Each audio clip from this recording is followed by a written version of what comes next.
Welcome to episode 10, everybody. It's the Fake Marketer. Nick is back, and today we are going to be discussing marketing. marketing, social media marketing. Yeah, looking at your sheet, episode 14, but it's now 10 because of so many mess ups. Yeah, to be fair, that's right. Michael's fault because the audio. The audio, yeah. You get the clips. We wasted 2 podcasts last week, and it's annoying when you waste a podcast, isn't it? We had and they were good last week because we were discussing Surreal, weren't we?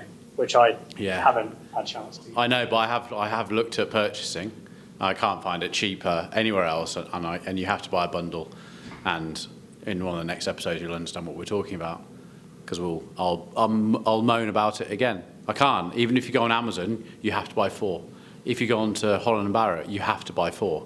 So you have to part with £24. Even if you can't be if you go into the store. And I've been into the shop; they don't do it in the stores; it's only online. So you have to part with £24. So if I had gone up today, You would have been disappointed. well, you would have been disappointed. Yeah, I went into the one in Warwick. Did you? No, I was passing by. Was it Warwick? Can't remember. Okay. But yeah, you wasn't there. So that's it's an entry level. It's quite steep, isn't it? You don't even know if you're going to like. 24 quid. What if you don't like it? Anyway, we are going off Yeah. a massive tangent. That's for another episode. How's your week been, Nick? All right, thank you. Yeah, just running ads, learning, That's all you doing did. quite a few podcasts myself. Did 2 today. Did There's you? a lot, yeah, there's a lot going on actually. Okay. So it's And we had an event Friday. Facebook, well, Meta is changing. Oh, sorry. Go on. No, we had an event Friday, didn't Yeah, we? we did. It was a very good event. Yeah. James organised an event. We had 2 amazing speakers, the CEO of Butlins. Shout out to and- John. Shout out to John, and ex-VP of Disney Yeah. marketing. Brand and marketing, Stephen was. Interviewed each other, which I thought was a great concept. 60-odd people turned up. Yeah. Pizzas, drinks. Really good night. So It was better than I expected. So at some point, how will someone get access to will they get access to the full interview through? I think we're going to put them out here. Yeah. So watch this space for that, and we'll put a link in. I've just had the video for you now, actually, which looks really good. So just had that. Could you actually could you use the audio? Could this be another podcast? The audio be a podcast? Very valid point, Nick. It could actually. And then people can either listen to it or watch it. Repurposing. Yeah, they could. Yeah, repurposing content like that. Potentially, yes. But all in all, it was very But it's a good. marketing channel, so we've got to think about all the different things we could do for marketing. You know, you just got to just keep pushing it out there. Keep repurposing anything you do. But no, it's good. It was better than I expected. I was a bit, as you both know, I was a bit worried prior to the event, just because of numbers. But actually, Got there in the end. it was a roaring success. Yeah. And I wasn't drinking, so I had a little step back and just after the event or after the speakers, and just buzzing the room, everyone was drinking and pizza. It was like, okay, we've done something there. Yeah. Pretty cool. Very good. And do you know my best bit of all of it? Nick looked at me, as he does, just really 2 minutes into the event, and all I just gave was just a little sniff, A little wink. just a little wink, and that was it. It's because the conversation was so good. People would pay, but people did pay. But what I'm saying is, But it went to charity. yeah, did it? Yeah, Martin Hospice, yeah. Oh, of course, right, okay. So every single ticket sale, everything went to charity. No, profits, no. Profits. 500 quid. Nice. Yeah, it's good, yeah. It is good. But no, it was very good. They'd done a lot of research on one another, and I was pleasantly surprised on how seriously they took it. Yeah. People of that ilk don't need to be fair, put too much effort into a fireside chat. But the fact that they'd really done research on one another, it was surprising. It was really good. I think it comes down to yeah, I know what you're saying, yeah. Oh no, because I do it, don't I? I rock up at some events with little prep and just do a talk and go, that wasn't too good. Or sometimes I nailed it. But they really put some hard yards into researching one another. So I was really taken aback by that. Yeah. So kudos to those two. Might need to make that the next episode, so people listening to this one know that the next week they'll get that one to listen to. Yeah. That's not hard for you to do, is it, Michael? No, we've got the auto track. Yeah. There you go. There's not 16 bars in there. Episode 11, the marketing. Yeah, the fake marketer. Fake marketer. Yeah, the big push. But we will be doing another one. I just need to figure out when, where, well, no, we know And the who's going to location. be involved? I think I've got someone I might reach out to. I've got an idea as well. Problem is, we've gone quite big, quite quick. You gotta up the level. Like, we've gone A1, haven't we? Like, we've gone like... Good targets to hit. Oh, fucking nailed it, basically. Yeah. Steve Bartlett next. Yeah. Anyway, social media. I know, so as everyone knows, for the 8 of you listening, can I just give a shout out actually? Because Andy O'Neill from ROI saw one of our clips on LinkedIn, Yeah. the one moaning about bank holidays, yeah. Yeah.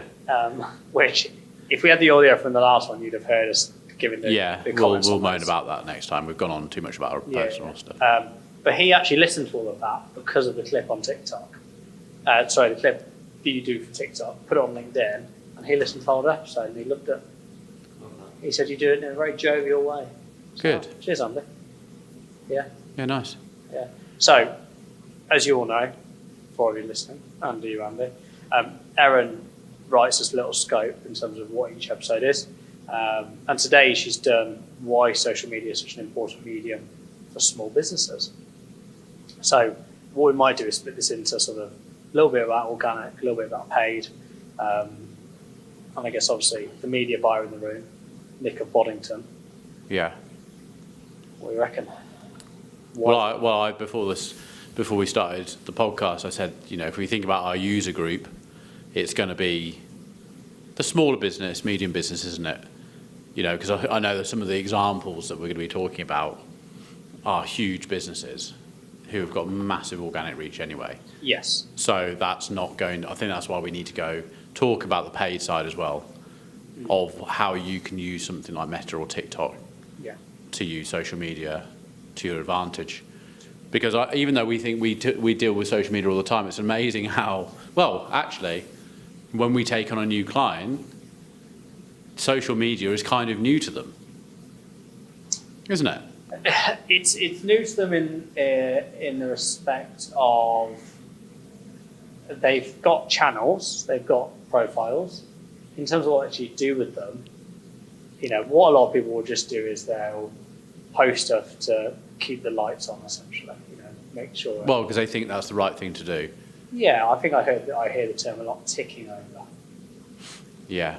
Well, look at that one that we've been going on about for the last 2 days, because we can't do anything at the moment because no one was an admin on their Facebook Well, that's page. probably a good place to start, actually. So, for a lot of SMEs, and going to the larger ones, we focus just on the SMEs.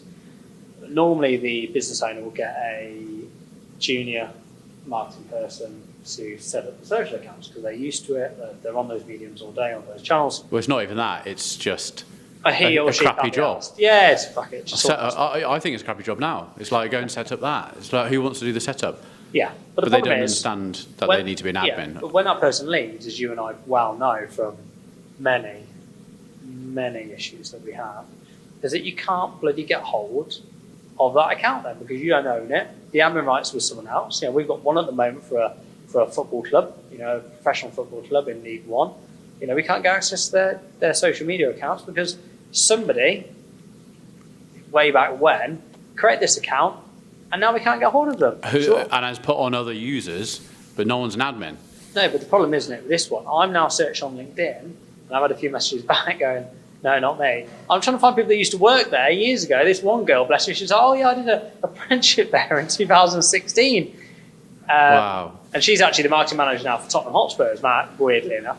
But yeah, no, we can't get hold of it. So that's the first issue, which, So those who are listening right now, if you suddenly go, I wonder how my Facebook page is going, because we haven't used an agency or anything like that, make sure you're an admin, or make sure there's an admin still working at the company that can let you. You have to have a partnership with your agency, and they have to basically set everything up. And unless you're an admin, you're not doing any marketing through social media channels. So I'd say that's the that's the housekeeping, isn't it? make sure you own your accounts. And that seems silly, but you've got to own your accounts. And we know some of the very large brands here in the UK, which we can't mention because of NDAs. I know they don't own accounts. The agencies that they work with do, and that's why they can't move away, which is quite scary when you think about it. But that's a conversation for another day. So yeah, from a bit of housekeeping perspective, make sure you own the accounts, not an employee in 2015 or an ex-marketing manager who now's got grievances because you let them go because they won't go very good, or whatever it may be. Just make sure that you own the accounts. But then when it comes to social in general, I love it. When we serve less from social, one of the reasons I fell in love with it is that every single business of every size can use it. You don't have to be a Gymshark, you don't have to be a Mercedes, you don't have to be a Travis Perkins. Everyone can use it and get the same results.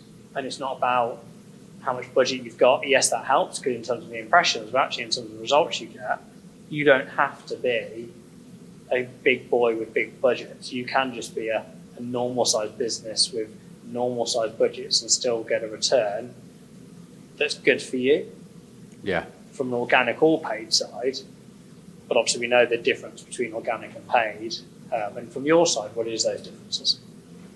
Between organic and paid is the fact that with paid, in a really simple way, you can control how many and who looks at who sees your ads. So from an organic point of view, you're trying to get followers, or you're trying to get likes and things like that, and it's just very hard nowadays to push organically, isn't it? It is really, really hard unless you're using tactics, using influencers. But as of yesterday, like we were quoted down on something. You're talking big money to start getting into the influencer circle. So, well, what we were quoted 45 grand, weren't we? 45 grand over 3 months. For what? An influencer for. Just one. You'd have 4 influencers on a program. You're kind of guaranteed, in a way, minimum impressions and clicks to your website, but you don't. But then you've got to look at your own website conversions. Then you've got to start thinking as the traffic. For a small business, it's not viable to go through that route. But from an organic point of view, and I know from my own, if you think about my podcast, there's 100,000 listeners to that, and we post every other day to my Instagram, a normal post. I'm not doing reels or anything like that, and it's minuscule, the growth.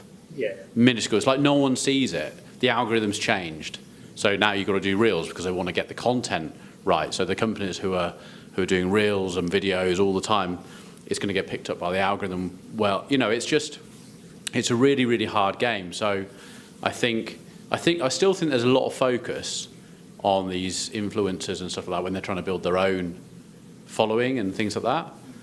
But for businesses like ourselves, our clients, we haven't got the time, we haven't got the patience. We need to go straight in with paid. Well, what I think some people forget is that, I can't grow my organic. Well, no, because the platform doesn't want you to. The platform wants you to spend money on that platform as an advertiser. That's what they want, really. Yes, there is a case to be had, and it is still true, is that the platform wants the user to stay engaged on the platform. And again, the more engaged in the content for that user, they'll then push it out to that user base and that audience, which is absolutely granted. But when you think of how many posts there are in a day, by the people you follow, just in general, you've got to stand out for Facebook or Meta. Well, you actually have to stand out in your own following. So only 1% of your followers see your content. They have actually just brought, I can't remember if it's Instagram or Facebook, have just brought out a new feature which means that your top 4 will always see your posts. So it's kind of like their best friends will always see their posts. But that will be down to the algorithm deciding who your best friends are by basically who's engaging the most with your content. So in your case, 2 people will see yours. my sons. But I don't post. I mean, it's actually quite mad because everyone we speak to in this industry are all in social media and they're all own agencies and stuff. I spoke to someone the other day who's like, I don't get involved in any of that. I post on LinkedIn. I'm starting to. I did a post on LinkedIn today. I did. Do you know what? I was going to mention that. I did see that. I did see you Matt, put a little post on. Yeah, but okay, so, you know, a little bit of a hack. I do my podcast. I download the transcribe from the video. I put it into ChatGPT. Yeah. I said, rewrite this, taking out the timing, because you get the little timing things on the transcript. Take that out, turn it into a blog. Now I put my persona into it, and I say, rewrite this as a blog, as I would write it as my persona. And it writes you basically... So you put 44-year-old meerkat. No, I don't do it. There's a different way of doing it. But it essentially, I read through it and I'm like, yeah, that's how I'd write it. Done. That's good. I like Took me that. 4 minutes. So what I'm saying is, like we're talking about at the beginning of this event, and this is, sort of helps with this conversation, is the fact that there's so much going on in your own business. What can you take? I haven't got the time or the want to sit there for half an hour, 45 minutes, writing a blog on some update that's on Meta. But if I'm doing a podcast once or twice a week, and I can take that transcript and use AI in an amazing way, not to say write me a blog, change what I'm saying into the blog. Yeah. I'm just not having to retype it all out, am No, I? well, we made a bit of a pact there, didn't we? Because obviously you come over once a week, Michael, to film these podcasts, and you mentioned about your podcast, doing it on Zoom and. Let's We from need Facebook. because I get so much traction on the podcast. clips that I get on LinkedIn. Little plug. It's like Um, LinkedIn versus podcast conversations. Yeah, but like I said, Nick, we need to use your podcasts and we need to clip them up for LinkedIn because that's where our audience resides. Yeah, my podcast, yeah. Yeah, that's where But that's what's made me go from, so like I watch your little snippets, and because Michael's here and he's using the cameras and all this sort of stuff, it's great. But I'm just using my Zoom camera. The same as when I first started the podcast, and it's like, oh, I need to upgrade this now. Yeah, we need to. But the thing is, you still got 100,000 listeners. Oh, no, This is why when people go, oh, they procrastinate, and they're like, oh, no, I just want to be perfect. I need to have the right pen. I need to have the right this. well, You're that's what we said with this, just isn't it? wasting time. Yeah, well, that's what I said with this. There's some weeks where I've got to 100,000 and gone, yeah, better do something about it now. Yeah. Well, we've said with this, haven't we, from day one, is that, look, it won't be great to start with. Some of the episodes are done. Yeah, I still listen to a podcast on e-commerce by these two guys, two brothers. If you're into e-commerce, Hammersley brothers. That's, Really good. The content is absolutely top notch. Sometimes they go off on one. We all do. It's a bit of a conversation, but it's top notch, and their quality has still not changed in 3-4 years. Yeah, they're successful guys in their industry, and they're just one's in New Zealand, one's in Manchester. They're on a Zoom call or even on a phone, and they're doing what they got to. But you're listening to the content. yeah. I'm not saying that's the right way, but No, but bringing that back to social media is that, when you look at repurposing the stuff that we do on these, or that we, put on LinkedIn, or, I'm sure some of these go on Facebook and Instagram as well. But that's all you're doing, aren't you? We're repurposing this podcast content, but putting it on social. But do you know what? It's so much more engaging. Like when I look at my posts, and again, I'm using LinkedIn as my measurement, but if I do a post about, just usual stuff versus one when, we've clipped it up from here, and it's a bit of a kudos to you, Mark, because they are quite funny and engaging. I get so many people comment on phone calls and Zoom calls. yeah, you need to start doing that with me on my bit. I'll start being funny. No, but No, because it's focused on you most of the time, isn't it? No, they are on you as well. Oh, I know. I mean, I just don't pick the ones with you on. There's a reason for that. Oh well, so there are ones with me on it more. Yeah, I just don't use them. And does Michael do the posting for you? No, everyone does it for me on a Monday. Oh, can she do mine as well? If you log into your onto your LinkedIn, yeah. Okay, cool. But talking about if you finished saying what you were going to say? Can you remember? Yeah, go on, continue. No, I'm just thinking. So like, it's interesting because social media, and there's people going to be sitting, listening to this, and going, "I'm trying to build up my Instagram." I've been trying to build up my Instagram for 2 years. I just don't know why it won't grow.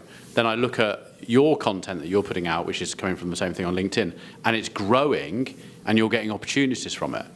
I've come to realise podcast opportunities. We know the opportunities there, and actually we will tell them the opportunities there.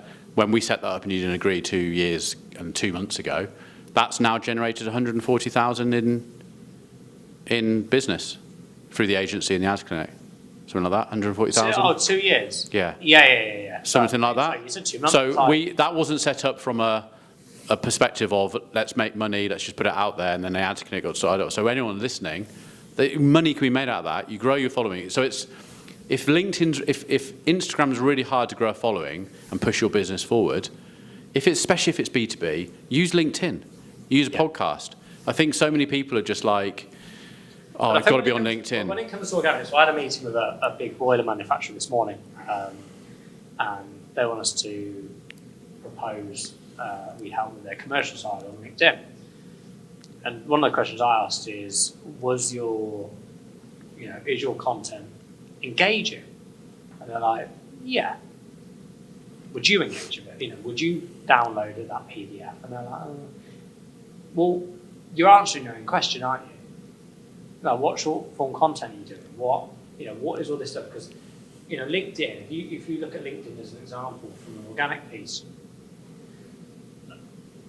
there's a lot of stuff on there, but you can be quite fun as long as the business allows you to. If you're a business owner, do what you want. But if you're a marketing manager, will the business allow you to really sort of put your head above the parapet and stand out? The Knowlton brothers have done really well because they just do stuff that's a bit nuts, and not so much nuts, but they just really stand out. The content that we do, it doesn't get as much sort of love as those guys, but it's still, I'm still having, people on calls are going, oh, that was brilliant about bank holiday, or that one about even a client brought it up when we were moaning about the £500, and they were on the. Yeah, no, and they went, well, we give you 500 quid. And I was like, yeah, but no, that was media spend, not at your overall budget type thing. So again, people are engaging with that content. Those 12-second, 13-second clips that Michael does, I'll get 4, 5, 6, 7 hours worth of views, of video views. It's like, wow, it's incredible, isn't it? Yeah. But for an organic piece, you've got to stand out. Like, you can't just do, I'm going to do a carousel today. You can't do X or, yes, they do work. I'm not saying they don't. But is it really engaging? And half the time it's not. And if you're not willing to do that, then you've got to go down the paid route. Yeah, but then a paid route still has to be engaging as well, otherwise you're not going to get the return, are you? Because you've got to stop the scroll. And I was going to say, our litmus test for paid content is, would it stand on its own 2 feet on your organic channel? And the answer is no, don't do it. If the answer is yes, then proceed. So a good way is if you are being proactive on your organic, like if you look at Meta, or all of them really, see what's working organically and then pull it in and put paid behind it. I'm not saying do a boost, but like on Meta, for instance, you take the ad ID and you create an ad campaign around that post. And by taking the ad ID, if you've already got social proof on it, you can't change the ad. The ad ID is everything on it, social proof, the lot. But then putting paid behind it in Ads Manager, not boosting. You can boost it if you want, but you're just not going to have the same. But that's what we do internally, don't we? That's what we say. Would it stand on its own 2 feet on an organic presence? And if the answer is no, then don't do it. There's so many ads that I see on TikTok or Instagram. You would never post that on your organic social. Like, why are you doing that?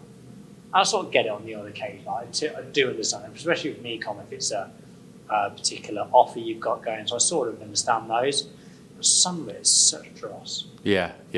So, that can lead us on to one of the topics we're going to talk about in here, which is the Gymshark. So if we talk about the big brand still having to think, and this is the thing, last week we touched on Surreal, which we're going to do another episode about because it was rubbish.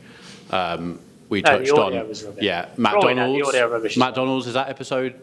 That's the same episode. Oh, same episode, is it? Okay. Good things. Gymshark. I'm sure everyone on here knows about Gymshark.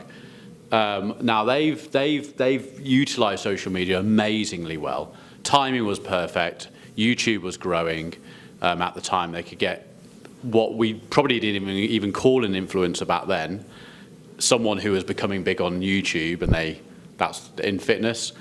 And Gymshark, as 2 young lads from Redditch, were able to get the gear onto these YouTubers who maybe at the time had 20,000 subscribers. Now have got 500,000, million, 2 million, 5 million, 10 million subscribers, and now we're in these 5-year, 10-year deals with Gymshark. Now they've opened their flagship store on Regent Street in London. Now they could just rest on their laurels and go, everyone knows who we are, we're brilliant. Yeah. And just put some posts out to their followers, of which they've probably got millions of them, not looked at the amount. Yeah, They've had to still sit there, and the owner, I'm sure, Ben Francis, would have been involved in that, and gone, how do we actually get more of a buzz than what we've done before, and that's going to meet our expectations of making this go viral on social media of a store opening? And they've still had to think like that as a big brand, haven't they? So those that are listening, they got the famous Ed Sheeran lookalike. He's got into like boxing, front rows, like he's done it all. I mean, like, he's a proper good lookalike though, isn't he? he's a doppelganger now. Oh, it's unbelievable. Ed Sheeran must look at that and go, huh? Like, it's unbelievable. Yeah, it's weird. You can tell the difference like, when you probably look like that. It's not. No It's glance that you can't. oh no! Like if you see him across the room, you go. Oh, it would be like Ed Sheeran, or everyone's in the shop, because the thing is, you only see him from TV, music videos and everything. No one actually knows what these people look like in real life when they're just in their normal out and about. So they got him to basically just like go into the store, slide it in there with like security and stuff, and it was brilliant. But the buzz they got, the amount of retweets, people sharing it again, it sort of goes back to But then it's not just that. I don't know if it was the same day or not, but then you've got the Harry and Meghan. Yeah. Then you've got Kim Kardashian coming in with one of her bodyguards and picking some stuff up. It's and brilliant. they're all just the fake ones. Amazing. Something really simple, and that probably cost them a few grand to get those people to come just on an hourly fee of what those. You reckon? That's all it'll be. It'll be an hourly fee, won't it? Yeah, so it's just however much you pay to get the lookalike there. No, I know, but I bet it was more than you think. I bet literally they were like Gymshark called and they're like, we'll add a zero on this. this. Yeah, Ed Sheeran guy, I'd have to Yeah. But very, very clever. So obviously, that's the way Gymshark do it. But when you bring it into your own marketing, you've just got, I know we're not obviously going to do those sort of things, but it's just being engaging. It's like these sort of things that we do on these. We take the bits of the clips. Yeah. Like we got caned about part of our podcast a few ago was bank holidays. Yeah. And suddenly we were being, you Tory wankers, blah, blah, Ellen. maybe you should all take a day off yourself. We like taking a day off. But these two are fun on a night out. It wasn't, but from our point of view as business owners, it's not the bank holiday day that's the problem. No, because we're It's off. the fact that I'm enjoying it with my kids. Like. Exactly. So we love that. It's the fact that what happens. It's the fact that the internet then goes, oh, with all these bank holidays in 2023, here's a system on how to get as much time off as possible. Yeah. So what happens in bloody May is the fact that the whole country takes the bloody May off, and businesses, unless you're a shop owner selling cake and coffee, you're starting to struggle a little bit. The order book's going down. Well, Brilliant for everyone else. Brilliant for all those. Yeah, but listen, brilliant for those people who are going to Tory wankers until they get sacked because there's not enough revenue coming through the company. That's what Andy was saying. He works for a call centre, and all his staff are going, we can't get through 21 in those time periods of the year. Now we work with these guys for like 15 years. I won't say their name just in case Andy can't. But and he literally looks at them and like, like it's Easter. No one's at. No, we as a B2B telemarketing firm, we can't get meetings booked in with decision makers. That's just it. There's no. So what do they do as a call centre? Just like downtime? No, he just says keep going. Yeah, just keep going, guys. You're fine. Because he knows that's the reality to it. Yeah. They've still got to hit the quotas for their client. Yeah. In the automotive space, they've still got to book those meetings. Yeah. But it's harder. Yeah. So that's where it resolved. But going off a massive tangent now. But no, from a organic social media perspective, again from content, the litmus test is, would it stand its own 2 feet? inorganic. Yeah, and if it does, and you're posting every 2 days or whatever it is, manageable, don't think you're going to watch the gurus going, I need to post 4 times a day. You just do what you need to. The problem is too many people get overwhelmed with, I've got to be on Twitter, I've got to be on LinkedIn, I've got to be on Facebook, I've got to be on Instagram. Just choose the channels where your audience is going to be in. What's easier for you? If you can do a podcast or a video, can you make it into different types of content? And then look at what's happening in your organic, and it won't take too long, especially if you're doing it quite often, before you start seeing what sort of content's getting the engagement. And when you know what sort of content's getting the engagement, like I know from looking at my podcast, out of all the episodes I do, and then where I go in quite in depth, all the ones that talk about Facebook for beginners, how to set up, all this basic stuff, they're the ones who have the high listens, which tells me that the most people are tuning into my podcast are usually probably going to looking for the ones that they're probably not going all the way to the back, to the beginning. They're looking for ones that they understand more of how to do this, how to set up a lead form, or how to do this. So look at it, and then it's different for me because I can't just talk about the same subject all the time. But it makes me think that when I'm talking, I know who I'm talking to. Yeah. So I'm not going to go into That's come conversion over time. API, blah, blah, blah, blah, blah. No, that's come over time, hasn't it? That Yeah. podcast is But it does take time. How quickly does time go? I think everyone wants something now going, oh, my social media channel is... I know that my LinkedIn's not got a lot. I know that my Instagram is absolutely fucking embarrassing. I don't think I've even got past 100 What? followers. Really? Honestly, my page is full of You're- content. How often? What? Every 3 days something's being posted? You're a joke. It won't even grow. Won't even grow. I even have in my description Wait there. 100,000 listeners on podcast, 0 on Instagram. Please help. Wait there. So, who posts it? It goes from the Let's Run Social one. Who does that? I have no idea. Liv Liv still did does it. it, and then I have a review, and then it can go on to mine. Cheers, Liv. I have no So idea. I've got it. So I'm either, I don't know.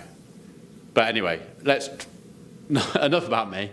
Let's go on to I don't know if everyone knew, but Nick's got a podcast as well. I'm not sure. just plugging it. So We need to get a Nick to look along to do this podcast when you get more engagement. So if we talk about paid, because Won't take long. we're getting to that average time of wrap-up time for a podcast. Yeah, we have, yeah. Is paid is just a way using audiences just to get to the people. But Meta nowadays, and we can talk about that because most people are doing their, but you got the audiences.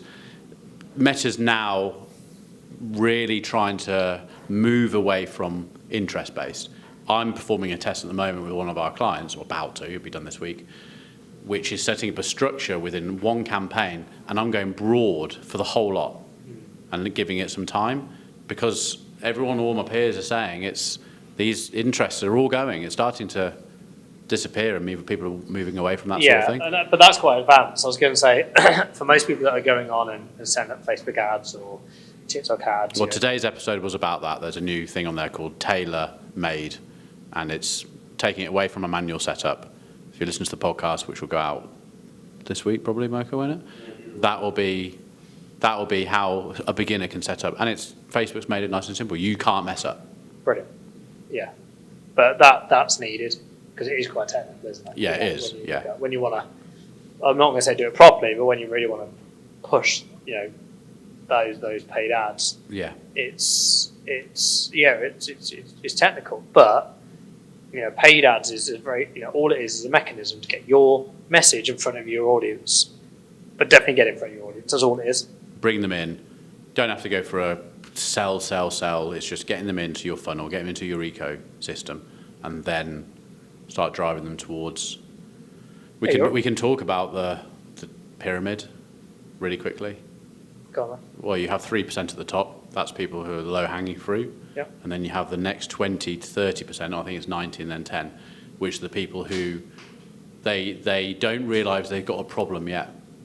Yep. So you need to target those people in the right way to make them think, which is why good copywriting is problem-aware solution. Are you sick and tired of your dog's collar always slipping when you're on a walk? You always mention dogs. I know, I don't know why It's it came to my head. it's your little thing.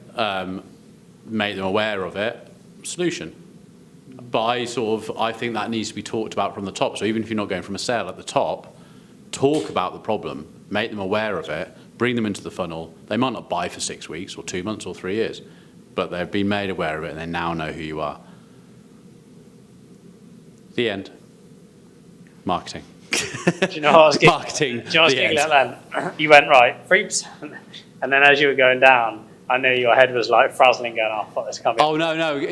When I made that thing, it's because I start with 3%, there's 100%.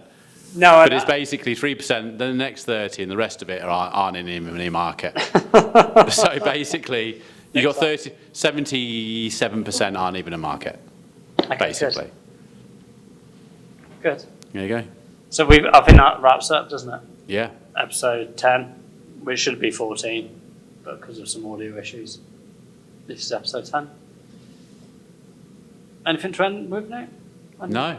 That's it? No, all good. So marketing managers or business owners and SMEs basically won't use paid social. Yeah. You have to, it's great. Yeah, especially if you're local, especially if you've got a local offering. You can, like we do with that event, we use Facebook ads as well. Just you can really, you just got to use it.